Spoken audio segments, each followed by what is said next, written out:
Good afternoon, everyone. We'll get started in just a few seconds. We're going to allow time for more people to log on.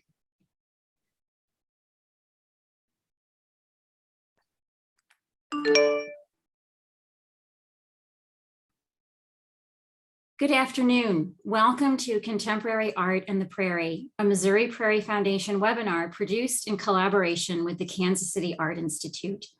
My name is Carol Davit, the Executive Director for the Foundation, and I want to thank our speakers and all of you for joining us this afternoon.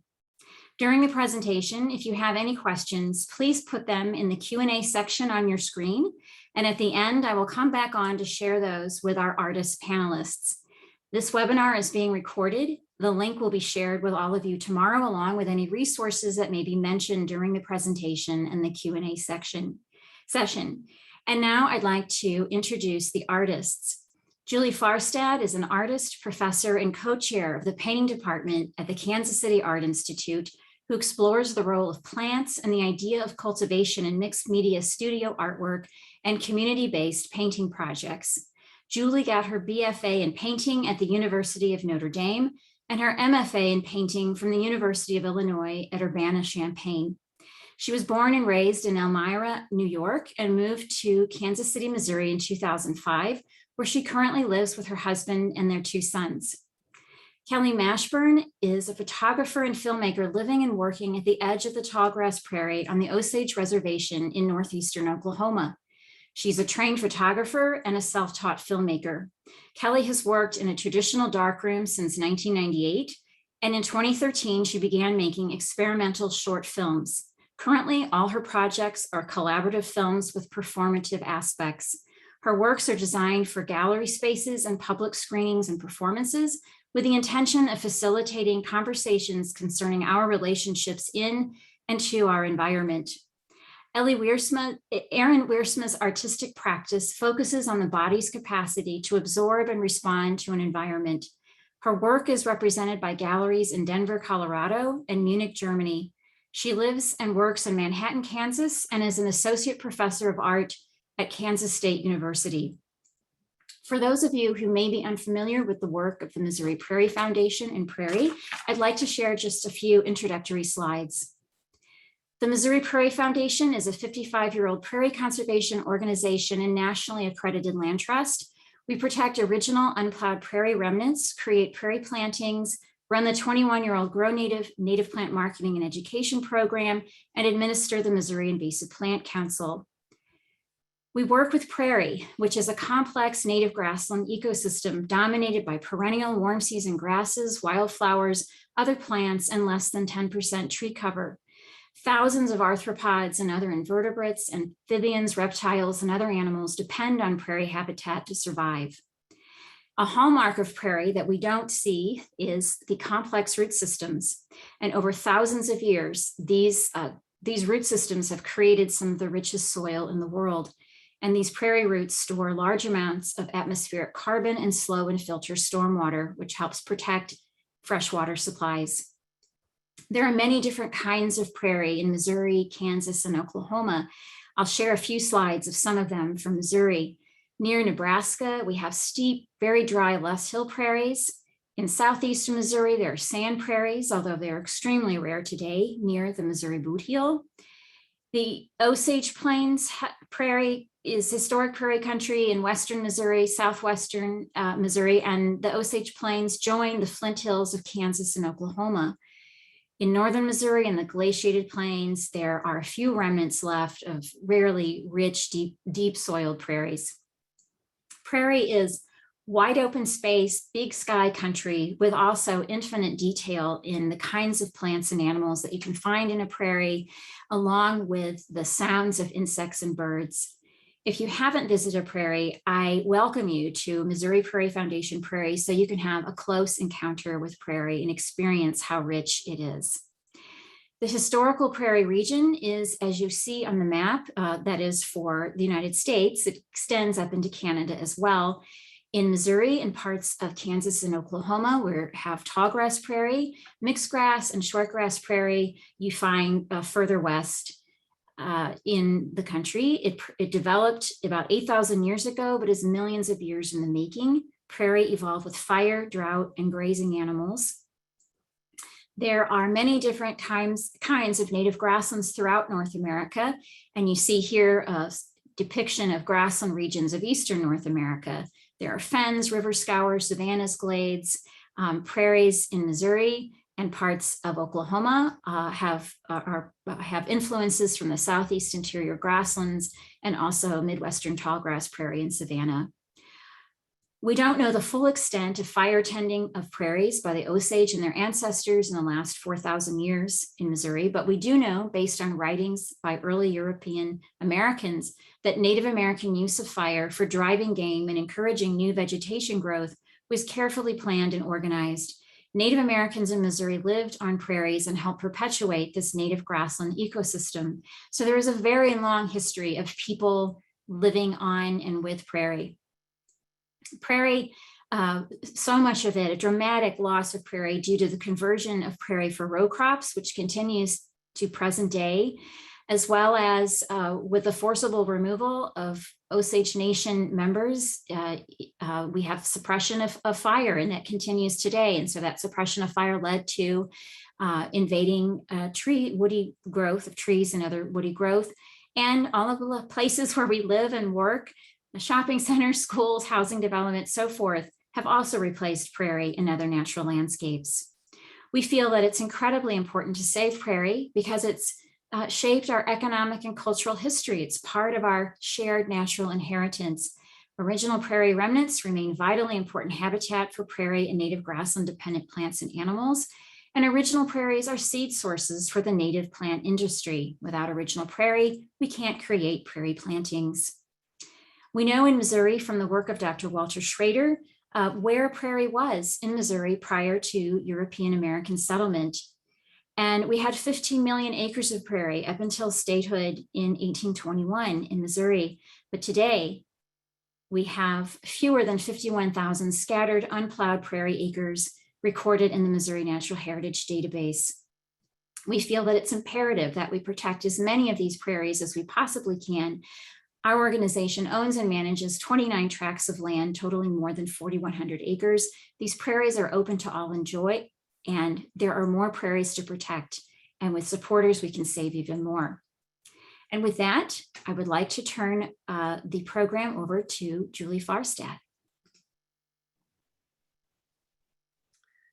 Hello, everyone. Thank you so much for coming. And thank you so much, Carol Davit and the Missouri Prairie Foundation. And thank you to the Kansas City Art Institute Painting and Social Practice departments. I'm very excited to have the opportunity to bring our two communities together. Artists have always accompanied scientists in the search for understanding of nature, whether it be Maria Sibylla Merian, who is a German naturalist who traveled to Suriname to study the native plants and insects, or a really well-known painter like Georgia O'Keeffe, who is an American artist, and her paintings evoke the majestic power of New Mexico, and they confront the viewer with this sort of daring masculinity. But there's not a huge genre of artwork made about the prairie. Its scale is really challenging. The prairie contains immensity and detail, like Carol was saying, but not much in between. The prairie has been portrayed as a site of human activity, as in Alfred Jacob Miller's The Lost Greenhorn, but not as a site in and of itself. Many artists have ignored it for places that are easier to visually catalog, with trees and mountains and streams, places with one perfect vantage point or distance markers, places other than the prairie where one can easily feel lost in the stretching expanse. Today, I am excited to share the film and photography of Keli Mashburn, whose photography and film collaborations capture the almost otherworldly power of the prairie. Her work contains a lonely vastness while holding the echoes of generations of ancestors. Her images seem to capture the feeling of endless time that one feels standing in a prairie under the boundless sky. And I'm fascinated by the ways that Erin Weirsma makes drawings with the burning prairie. made through careful choreography with the smoking landscape. Their stark physicality and nuanced surfaces manifest the paradoxical need the prairie has to burn in order to live. The interplay between artist and landscape mirrors the interplay of human and landscape that created the prairie itself. And I'm excited to share a project that I've been working on for the past year and a half, Flowers for Marlboro. This project began when my husband and I bought a house in the Marlboro neighborhood in Kansas City, Missouri. And at that time, I had been learning a lot about decolonization, and I was looking around this yard and wondering, whose land was this before it was colonized, and what did it look like? Well, this land looked like this, right? And it was theirs. And it was theirs. And as Carol was mentioning, Kansas City, Missouri has been the home of many Native American tribes. And you can see this timeline here. And most people aren't aware that there are currently 95 different tribes represented in Kansas City itself. If you Google my neighborhood, you will find lots of articles about urban blight. And this is my street that comes up right away. And you'll also find a video with my neighbor, Deacon Mike, talking about the neighborhood and the people and their hopes for living here. And the people, my neighbors, the people living here are not blighted at all.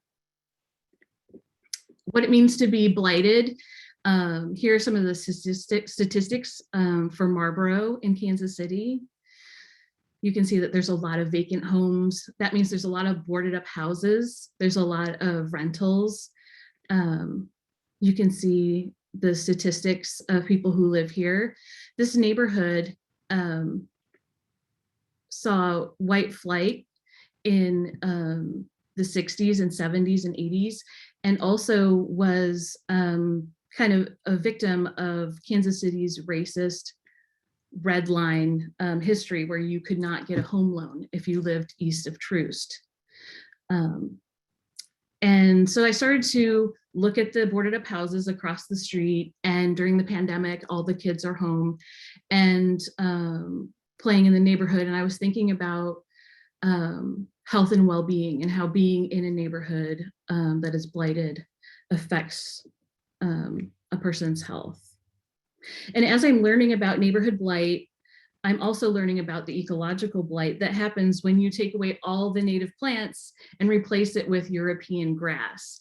And I actually, during the pandemic, started watching a lot of these Missouri Prairie Foundation webinars, and just started to totally nerd out over them. And I was just like a sponge absorbing them and trying to learn as much as I could about this area that I'm from and this ecosystem that I'm part of.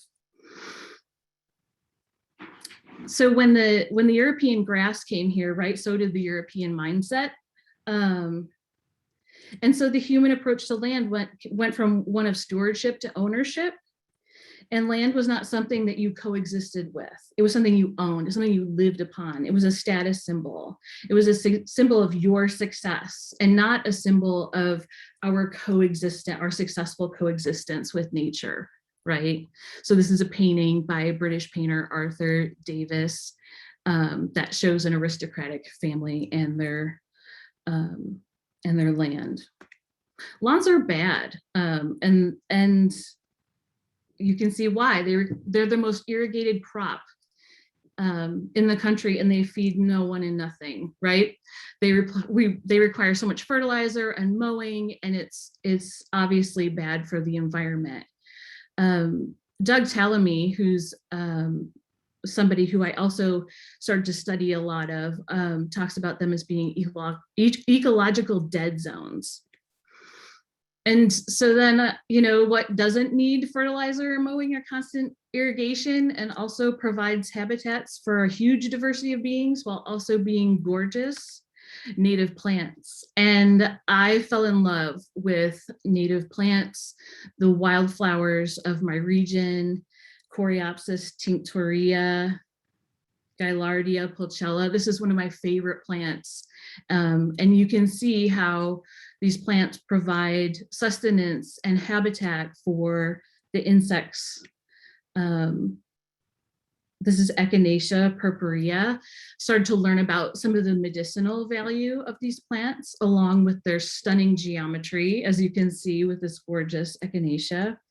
Asclepias tuberosa, whose seed pods I am gathering now so that I can give them away so more people can plant milkweed, because this is the only plant that monarch caterpillars can eat, right? So we need, if you want more monarchs, you need more milkweed.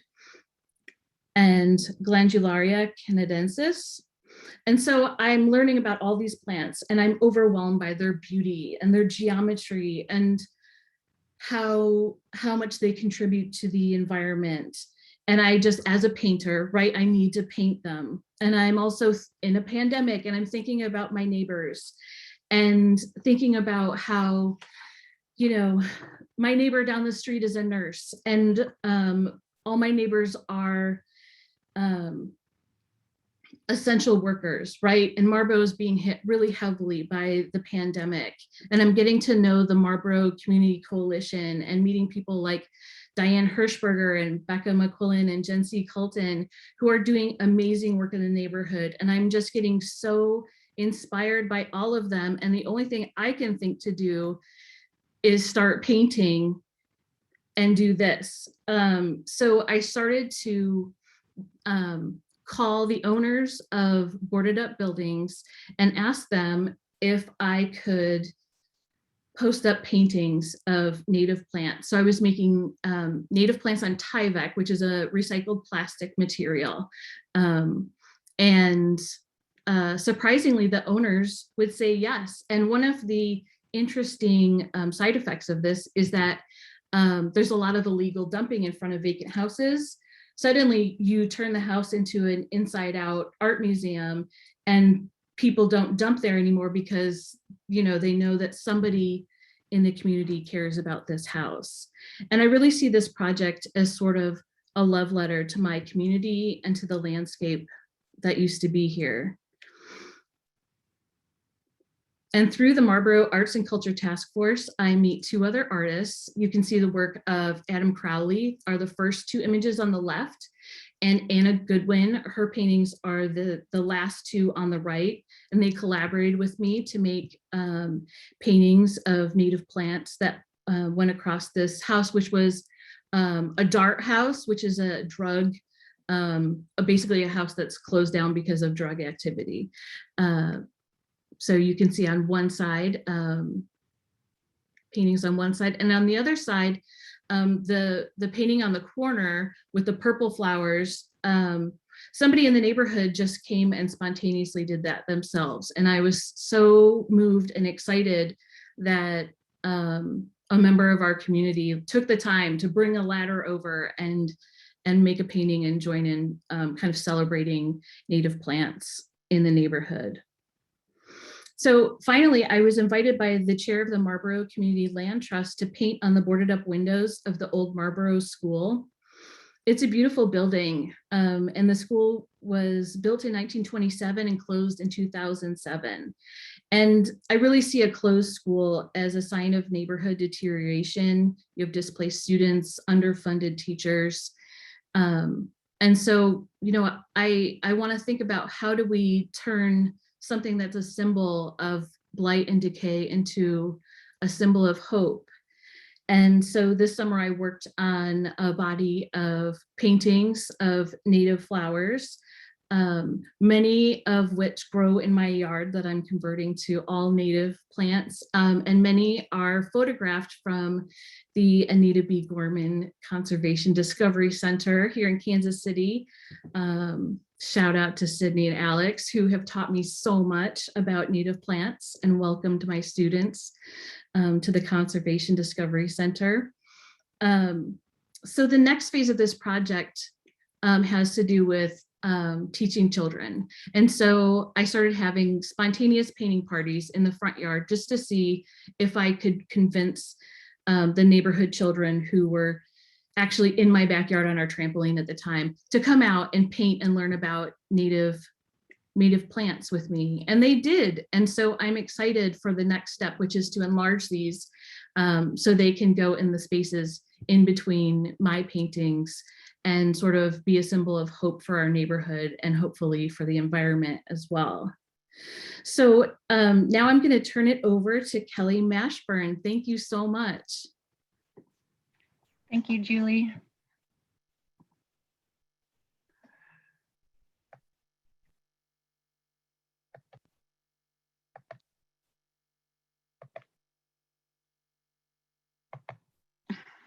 So I am Keli Mashburn, and this is where I'm located. I'm going to show you some images. This little red dot represents Fairfax, Oklahoma. It's a town, and next to Fairfax, so approximately the same location here, is my village of Gray Horse. I'm Osage. So I began taking photos, seriously taking photos, when I was about 13 on a road trip to the Yukon. We camped for about a month, and that's when I really started thinking about it. I used my father's K1000 to do it. Actually studied photography for about 3 years in Santa Fe at the Institute of American Indian Arts. But right now, what interests me is filmmaking. It's a more recent endeavor for me. I found that combining photography with sound design, field recordings, video and archival footage, iPhone footage even, I'm better able to express complex ideas and multi-layered stories. And I found that my films tend to be non-linear, which is kind of interesting, but it is also by design. So all my films are collaborations. I work with other filmmakers, I work with poets, musicians, and scholars. And I'd like to share with you, instead of just explaining what I do, I thought I would show some images to get like kind of a basic background. And then I wanted to show you the first film I ever made. I made it with my good friend, Dr. Marcella Ernest. She is a filmmaker and a scholar, and she's the reason I make films now. I always was a film lover, but I never, I would never like make one. I never thought of myself as a filmmaker, but here we are. And this is the first film. It's called Ganida, and that is an Osage term.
So I'd like to thank everyone for being here and for taking part in this conversation. And at this time, I'd like to introduce Erin Wiersma.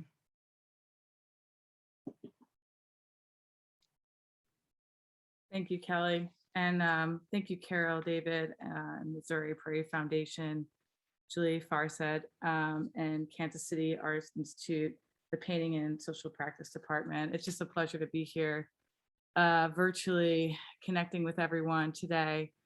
I prepared a few slides to share with you, showing the work that I'm creating from the Konza Prairie. I'm joining you today from Manhattan, Kansas. And I'd like to start with offering land acknowledgement.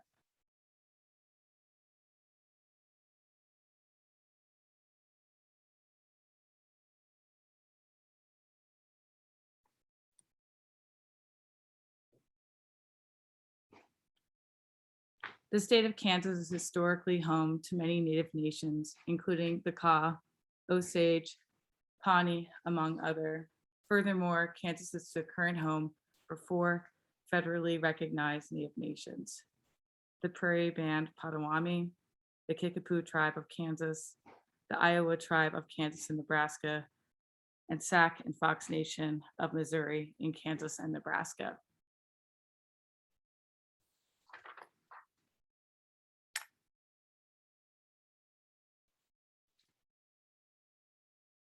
My drawings emerged from a deep need to listen to the land. The act of drawing becomes a conversation between myself and my environment. The act of listening is instrumental to the making and reading of the work. Listening can only happen in an act of silence. It is within that silence where I begin to experience the space, the visual connection, and to some degree, every component that went into the creation of the work, including the land and the conditions itself.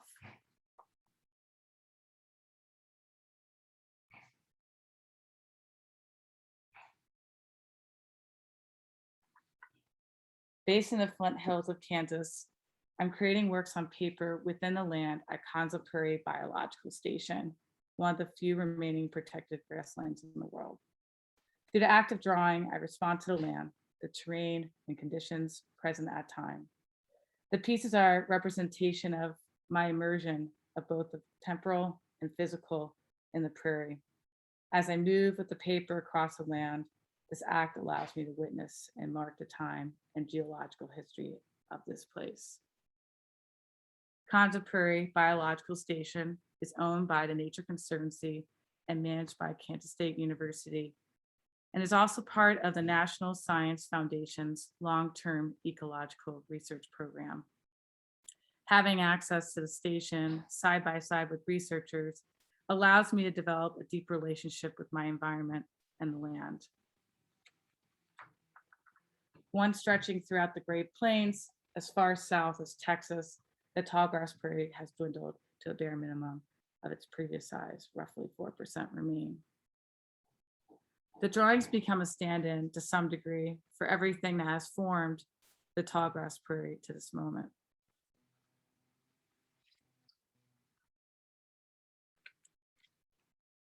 Visually, the work results in drawings that are reminiscent of the prairie and visible growth patterns. This includes grasses, remnants of plant matter, material charred by the fire, and other traces of life, which all leave their mark on the paper.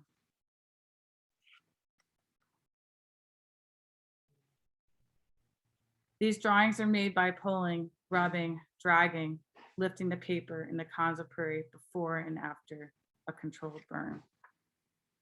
The grasses of the prairie are understandably essential for all life cycle of the land. They are burned by prescribed fires, and that act aids in fertilization of the land for new growth. Fire is an integral part of maintaining this ecosystem, as well as my drawings. I'm not just an observer, but an active participant of the fire crew, which handles prescribed burns. Wind is a driving vehicle to carry the fire across the landscape. Too much wind creates unsafe situations. Too little make it impossible to have a thorough, clean burn. It's not uncommon for the direction of the wind or speed to change, postponing the burn. While the burn, the fire responds to the environment, my drawings respond as well. The fire produces varying hues of black informed by the plant matter itself. However, I notice that the wind and the geography have an even stronger role in creating the black char and the white ash when the wind pauses on the land.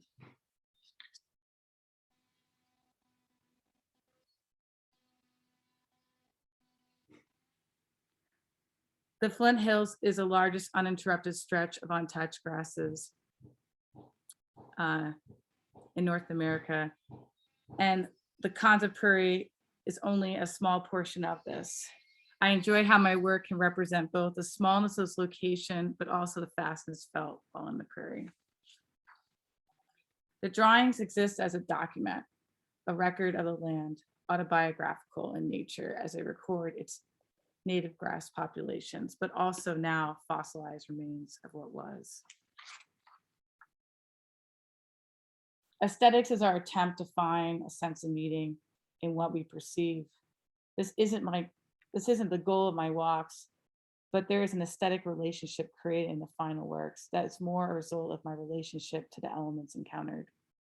Together at the land, I'm able to find aesthetic qualities created through the process, much like scientists on the prairie, through trial and error, but ultimately by forming systems I apply to explore the ecology and my interconnectedness. I also found these work to serve as a marker of time, noting that extended passage, but also every season and the new elements to tend with moment by moment.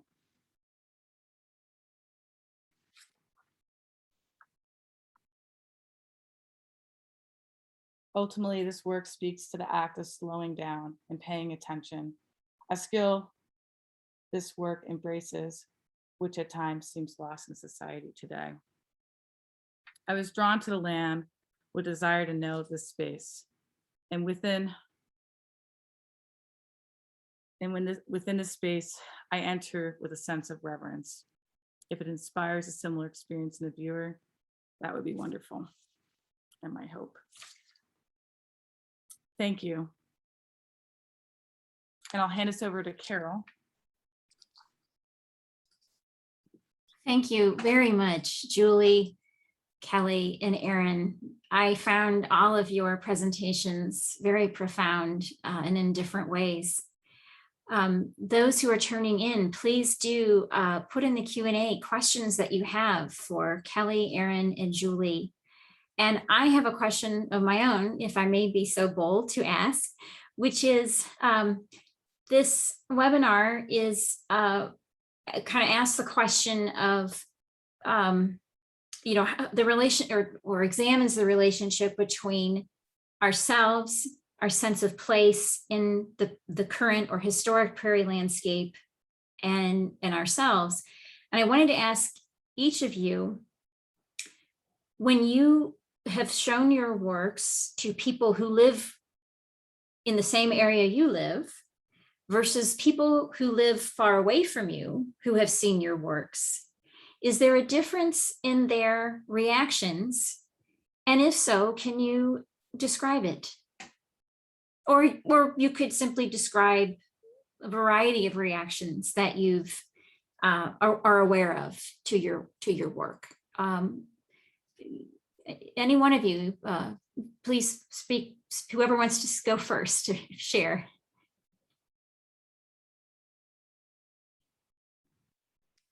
Well, I think for me, that's a really interesting question, and maybe because I'm focusing on the kind of like close-up view, I think people recognize the flowers and can sort of get drawn in by the beauty of the flowers and realize their importance. And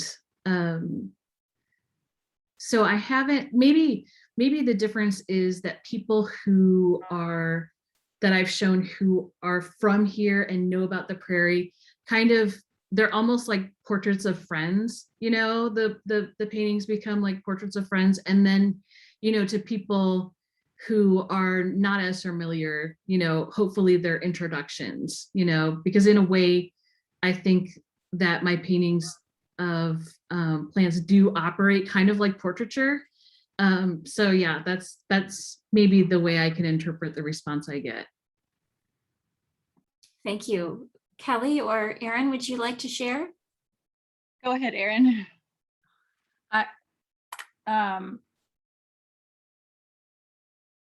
Prior to making this work,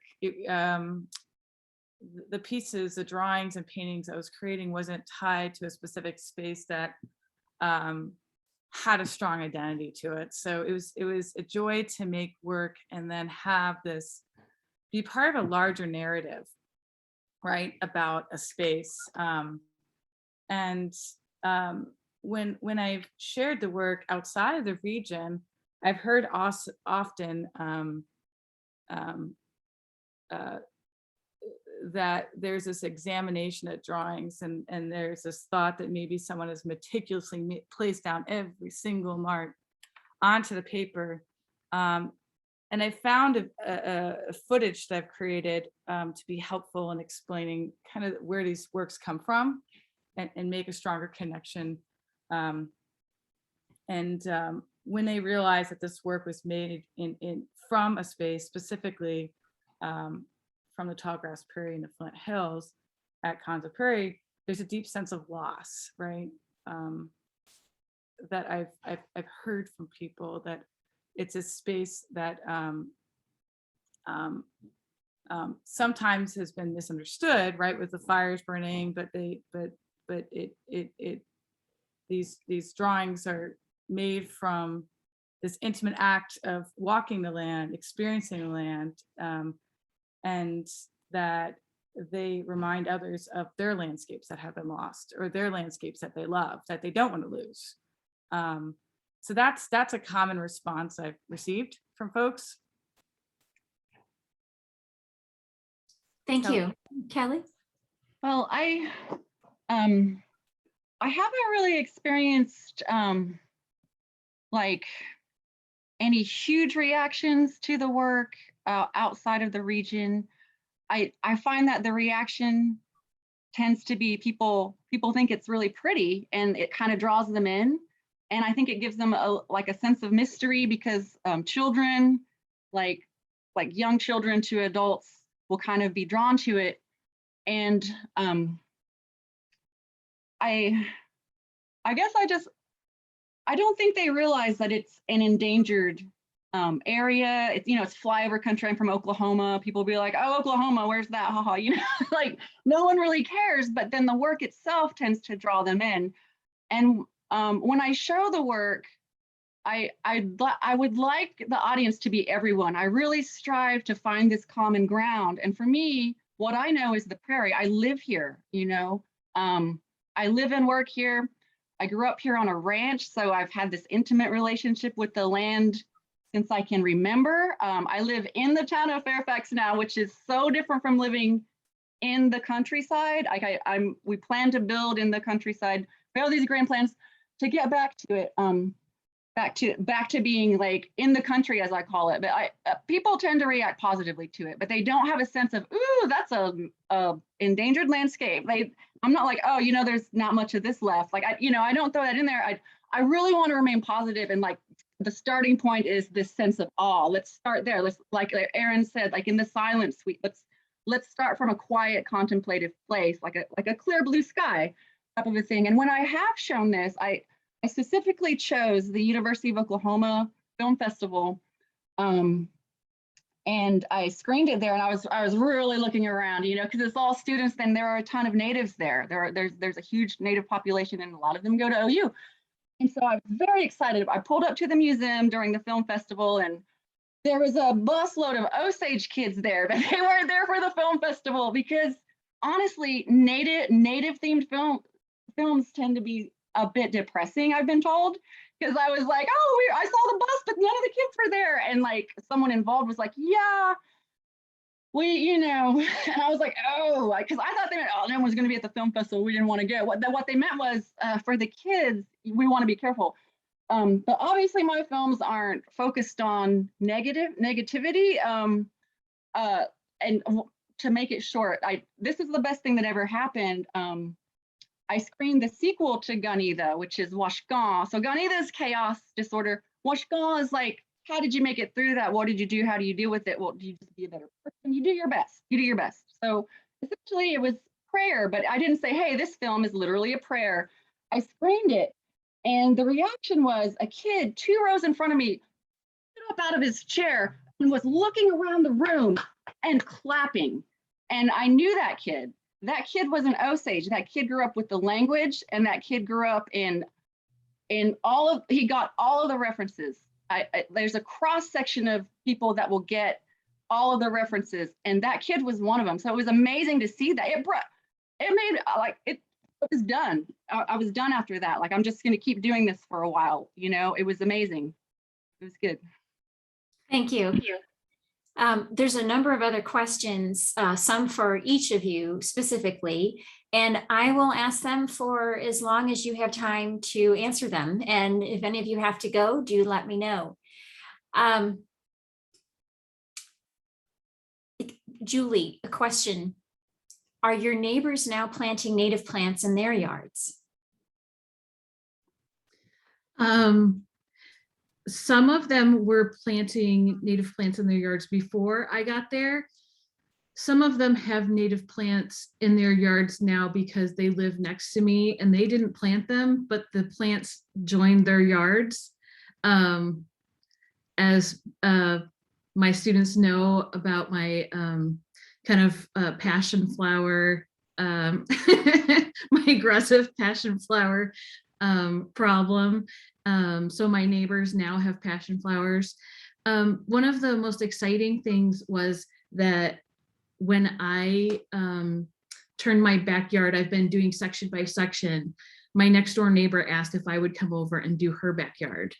And so I love that. And then my neighbor down the street, Sherry, will run down with seeds from her garden. She'll have her son run down and share seeds from her garden, and I will send seeds back. And I grew a bunch of seeds over the winter and gave away free native plant seedlings to help people so that, you know, it wasn't money wasn't an option. If you wanted native plants, you could have native plants.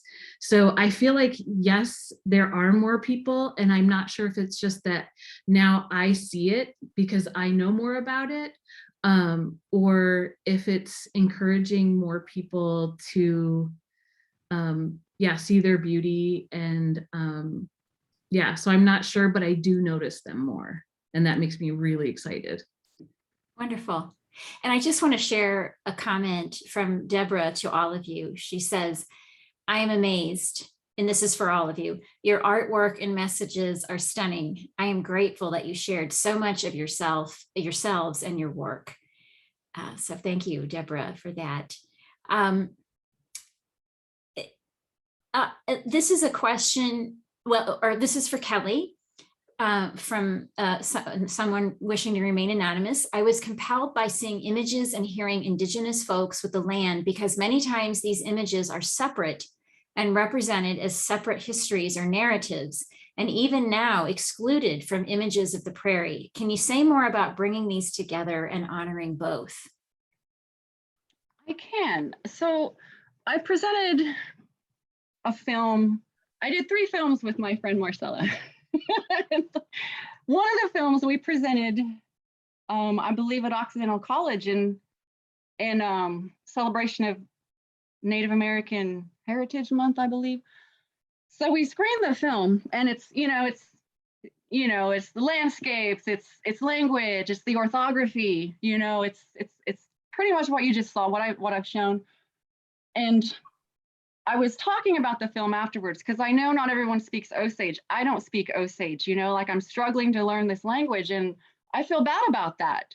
And I acknowledged that while I was speaking about the film. I said, I really try hard to incorporate the orthography, and I study the language. I'd love to be fluent. I'm so far from fluent, but studying the language, I can. You tend to think differently. It's a different way of thinking. There's a different movement there. Like I say, the films are non-linear, and I think that's directly related to the incorporation of language. But to get back to my point, I stood up and I said, I don't speak the language and I feel horrible. And this man, I didn't see him come. Well, I did.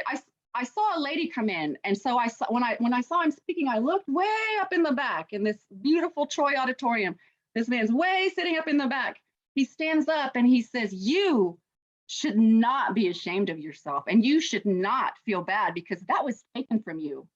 And I almost cried. And it really was just this kind of freeing thing that some man, I had to go to the West Coast to hear some man tell me that it's okay that that was taken from me, and I think it is inseparable because of the way I think about the prairie. It's very much influenced by my culture, by living here in my community. I have this rich ceremonial and ritual life, whether or not I choose to seek that or participate in it, it affects me. And there is language attached to that. And so even if I didn't study the language, I would still hear these words that are so tied to the prairie because we've been on these prairie plains for hundreds, if not thousands of years, and so there's this intimate knowledge that is built into the language. And a lot of people will argue about genetic memory and things like that. And, I think it's all very, very interesting. And for me, it isn't separate. And I think that I can screen this film and a non-Osage speaker, someone who doesn't even know about Native Americans, would get as much out of it, as the next person. And that's by design, but I do appreciate the comment. And it, I was, that was a really big takeaway for me. That was taken. Thank you. And it is interesting how sometimes going to another place, you learn something, and it's going, you said natives everywhere, we had a similar experience, I think. Yeah. Erin Bala says, loved your art method, was initially wondering what you were doing with a lawn roller in a prairie. And he also asks, and I'm not sure if he means this for all 3 of you, or maybe if it's for Erin, because I had mentioned in the introduction that Erin, you are represented in galleries in Denver and in Munich, Germany. So I'm not sure if he meant this for you, Erin, or for all three, but I'll ask you, Erin, how has been the reception of for your work at galleries, at, say, and also you mentioned how you explained to people that those weren't individual brush strokes. So when you did explain that, did they have a sense of the landscape Yeah. that would make those brush marks, that would make those marks, excuse me? Yeah, I have two wonderful galleries that represent the work, who appreciate where the work is coming from, why it's being made. For the public, I think being in Germany, speaking to the public there, there's a curiosity of what is here, right? And how what our lands really look like, and some preconceived notions from assumptions at time, and so I think that the work has facilitated a deeper knowing of this space, offering aesthetic experience of the landscape, so and of our place. I like how I am able to talk about prescribed burning and why it's important. Not getting too heavy into sciences, not being a scientist, but I think people are empowered to know that we care, and this is one of the ways we tend and help cultivate the prairie is through prescribed burning. Thank you. Yeah. Others of you, do you care to, well, we kind of touched on this earlier about I was asking about how people have perceived your art. Is there anything else you'd like to share in regard, Julie or Kelly? Or if not, I can move on to another question, but I just wanted to give you the opportunity. Well, I kind of missed my whole point about language. I had one illustration that I just love. In Osage, there is a name. It's a name, given to an adult, but it refers to when lightning strikes and the thunder is so loud and out of nowhere, and that terror you feel. That's a name. That is a name given to someone. So there are all these amazing, beautiful. So if I were to say, well, that's the name. It's lightning and thunder. The thunder scares you so bad you just jumped, and it just, you can't really. Like, trying to explain that name makes it seem a little less amazing than it actually is, just saying the Osage word, that gets it. So there is this connection with the language, but I think I can work out a new visual language. Like that's kind of the goal, and to flavor it and sprinkle it with all these different ideas. Thank you. Adam asks, does time factor into any of the work? Like thoughts on deep time or cyclical time, or maybe the land is maybe a respite from human ideas of time? If any of you would like to comment. I could jump in a bit on this one for a second. So Konza Prairie has, I think, over 30 unique watersheds that are research plots. And the scientists are studying a number of things there at the National Science Foundation funded site. One being effects of fire on the prairie, the grazing of the bison, the American bison. So these unique watersheds may or may not have native herds in them. Some are burned every year at a particular season. And they're starting to see the effects of what happens when you burn every year versus every other year. And what does that look like in the fall versus the spring versus summer, right? And winter. I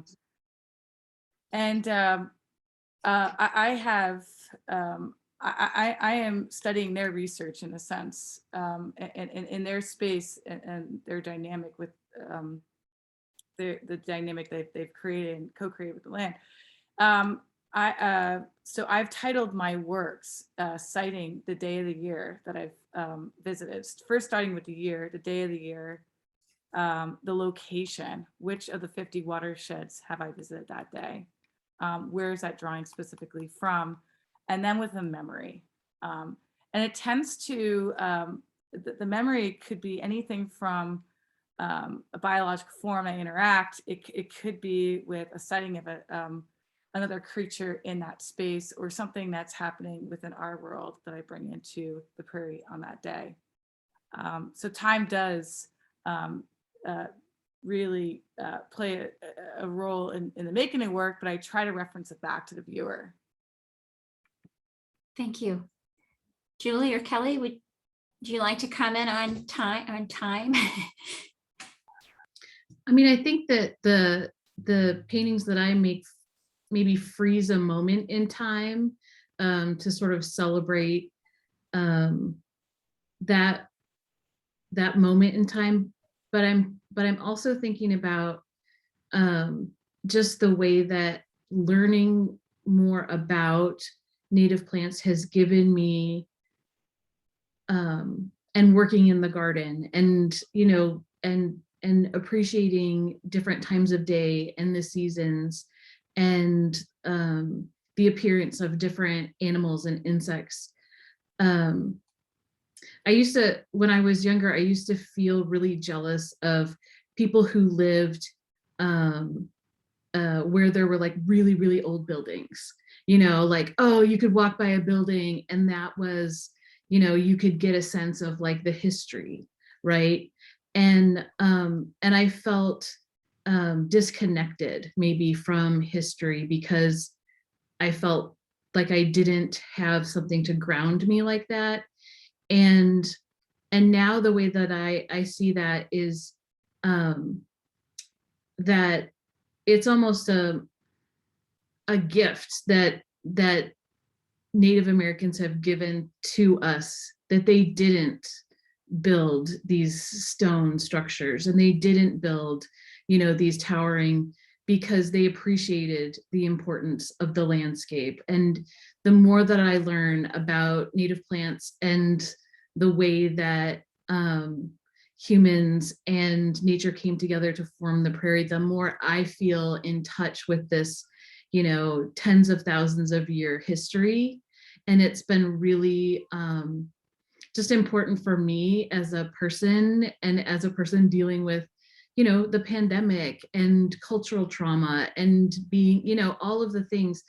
And I feel like that's been really important for me to realize and to share and to be sort of grateful for.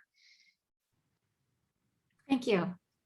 Kelly, did you want to add anything? Yeah, I think time is definitely addressed in the work. I think it's trying to not just ram this idea of time's not linear, because like it's obviously one comes after noon, so I'm not trying to argue that and like change worldviews, but there is definitely a sense that time is not what we think of it. And I would hope that people, like some of the ideas in there, I hope they could open up like, well, this conversation, about what is time, like, is it cyclical? Is it like, I mean, we have 4 seasons here, and now we have another storm season. Now we have tornadoes in October. So it really is like being in the prairie, being in touch with the land, like watching it, studying it, living in it, however you interact with it, I think is really going to affect your sense of time and place, like whether you're an artist where we're like actively critically thinking about these things and trying to solve these issues and trying to like elevate a mystery or elevate a question or a notion even. I think that it is all in there. It's in the visuals, it's in the language. For example, a lot of people would say, oh, Native Americans, this is some ancient stuff, yeah? No, this is very current, like I have some archival images from the 90s, that look like they were taken 100 years ago. Except their color, they look like they're taken in the 70s, but like the outfits have remained the same. And like the songs are 100. So I try to weave this sense of time in there, which I think is effective. And I hope it's not, not a be all end all there. We figured it out, but I hope it's a jumping off place to travel with the mind, to open the mind and be able to travel to new places with the mind. And that's kind of the idea that you're getting at, Julie, with the whole, there are no monuments, we didn't pave the streets. And like, it's the first time, it's really refreshing to hear someone say it like you said it, rather than, well, they didn't have steamrollers, they didn't know about concrete, like, well, we had a different idea of what a monument could be. What about monuments of the mind? There's so much history that seems like it's gone because we didn't write it down. It's in the songs, it's in our language, it's in our names, and it's in our behaviors. And so, yeah, I think that's a very interesting question. And absolutely, yes, notions of time are definitely challenged in the work. Thanks. I like that question. Adam says thank you for your answers. And if you have time, I would like to go on to one other question for all of you. But in the meantime, I do want to share a comment from Deborah to all of you. I am in awe of the representation and beauty of your arts. Brings us all together in education and love of the lands. Thank you. One last question. One more comment I have to share, Kelly. Someone says, the monument of the mind, amazing. So there was one other question that I thought was that I wanted to share. Is there anything that you have been surprised by in researching the prairie or its specific history to your region? Maybe there's one, it can be a small thing or a big thing, something that you were surprised by.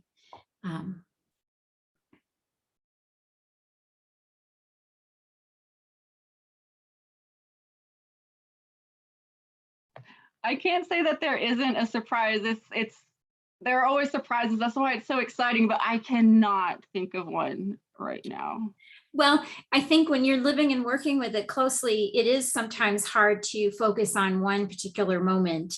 But Erin or Julie, any comment, anything you want to share?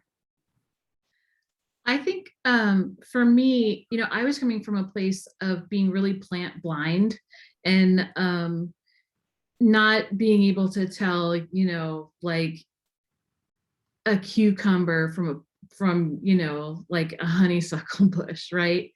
And so for me, starting to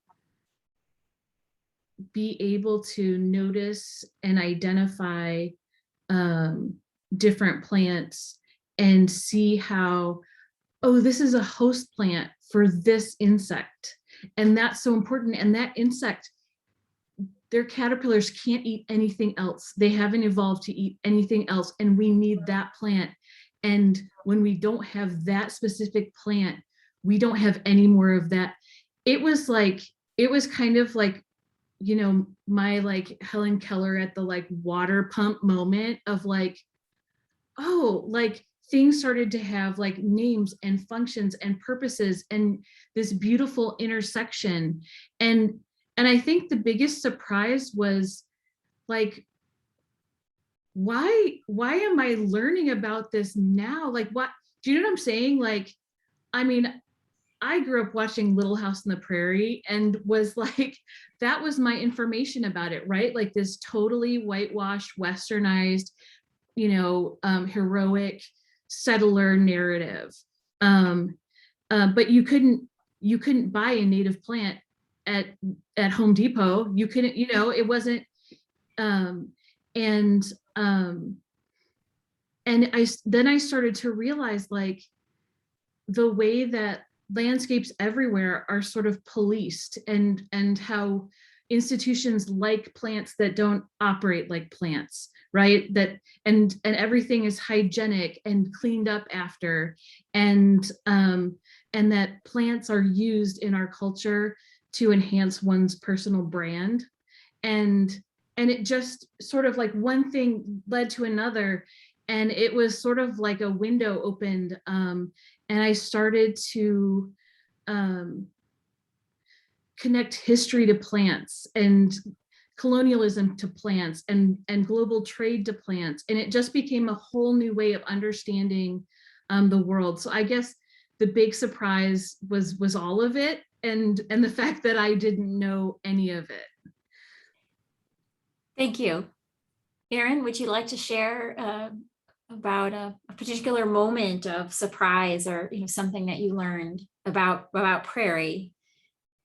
Yeah, I think every so I am typically in the prairie um, more often in the spring than any other season. Just out of practicality, in the winter is freezing, right? And then during some seasons when it's too wet in the ground, I really can't tread. It feels it doesn't feel good on the feet. Plus, I don't want to hurt that ecosystem.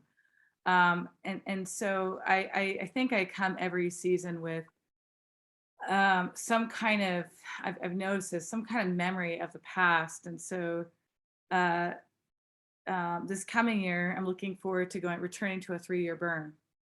And I miss those grasses. And specifically, I miss the grasses on the highland, where the wind feels completely different than if you're down in a draw. And I can't tell you why, but there's something about that space and um, the remnants of wallows that were once there, pretty not ancient, but pretty old wallows, like 100+ years old. And I long for that space, right? And so I'll come into the prairie wanting to reconnect with a previous experience of that land. But then I typically get something new emerges. And so this year I was really interested in rocks and I noticed I was paying attention to rocks and just became mesmerized with what was growing in those rocks. And so I really can't plan where I'm always going to go, what watershed I'm going to be working in. Last year, this past season, or I guess this year, I was at a 2-year burn. And I just love walking up and down the hill and starting to understand how those plants on an intuitive level are different from high to lowland prairie. So, but then again, the prairie then beckons and calls something out of me that's completely unexpected. Where there's a different kind of understanding of life, right? So maybe for me, it's more I'm not specifically learning about the plants, their names necessarily at this point, but learning more about the composition of grasses. I don't know if that answers your question. Thank you. Thank you very much. And in my opening slides, I mentioned that I encourage everyone to have a close encounter with prairie and to visit, one of our prairies, and certainly our own particular experience of using our senses to experience prairie is very important. But I certainly feel today through this webinar, and I hope others do as well, that sometimes we also need to look at prairie through the eyes of someone else or of anything in life. And artists are critically important, essential in that exploration of, and that's how we develop a greater and more profound sense of prairie and so many other things in life. I thank you all very much for participating and taking time out of your busy days, Erin and Julie and Keli. What you have shared has been incredibly appreciated by our attendees. And attendees, you will receive, anyone who's registered will receive a recording to the webinar tomorrow. Brooke will send, and along with, if the artists have any resources you'd like to send, links, of course we can link your website, social media tomorrow, but if there's anything else, do please email us and we will include that in the email that goes out. And of course, the recording will be on our YouTube channel. Thank you very much for participating. And also we have more programming coming up. We have our Grow Native Professional Member Conference, which is open to all on November 3rd. It's a virtual half-day conference. Dr. Doug Talon will be speaking and sharing about information from his new book, The Nature of Oaks. And we have other webinars coming up, masterclass on grass and bird monitoring, on selection and care of native oak trees, more programming to come. So thank you all for joining us. And heartfelt thanks to all three of you for your participation today. Good night, good evening, everyone.